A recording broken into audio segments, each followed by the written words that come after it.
High বন্ধুরা, তো আজ আমি ফার্স্ট নতুন একটা রান্নার রেসিপি নিয়ে চলে এসেছি। আমি বাড়িতে রান্না করছিলাম, তো ভাবছিলাম তোমাদের সাথেও শেয়ার করি।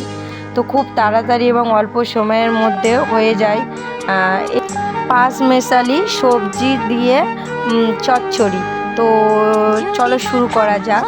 তো ফার্স্ট টাইম আলু, পটল, তোমার ঢ্যাঁড়স, ঝিঙে, কুমড়ো আর একটা টমেটো কেটে নিয়েছি। নেওয়ার পরে চিংড়ি মাছটা ভালোভাবে মাখিয়ে নিলাম। নেওয়ার পরে তেল দিলাম, যেমনটা করে মাখাই, লবণ, হলুদ এবং লঙ্কা দিয়ে মাখালাম। মাখানোর পরে কড়াই তেল দিলাম, দিয়ে সেই মাখানো চিংড়িটা নিয়ে ভালোভাবে ভাজলাম।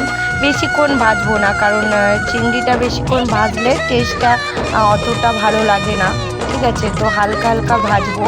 ভাজার পরে একটু তেল দিয়ে পাঁচফোড়ন দিয়ে দিলাম। দেওয়ার পরে পেঁয়াজ দিলাম, কাঁচা লঙ্কা দিলাম, দিয়ে একটুখানি লাল লালভাবে ভাজবো, লালচে লালচেভাবে ভেজে তাতে বেটে রাখা আর আদা রসুন দিয়ে দেবো। দিয়ে একটু ভালোভাবে গন্ধটা যেন চলে যায়, কাঁচা গন্ধটা চলে যাওয়ার পরে আমি দিয়ে দিলাম টমেটো। তো টমেটো দেওয়ার পরে হালকা লবণ দিলাম। লবণটা দিলে টমেটোটা মানে মাখিয়ে আসে, বেশ কষে আসে ভালোভাবে পেঁয়াজ আর টমেটো।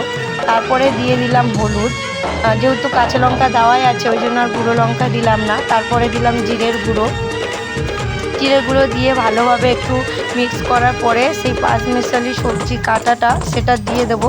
দিয়ে একটু ভালোভাবে নেড়ে চুড়ে নিয়ে ঢাকা দিয়ে রেখে দেবো।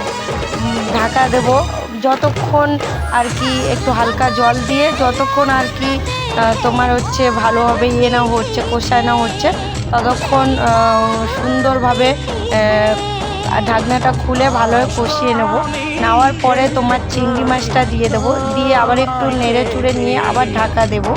ঢাকা দেওয়ার পরে আবার একটুখানি কষিয়ে নেব।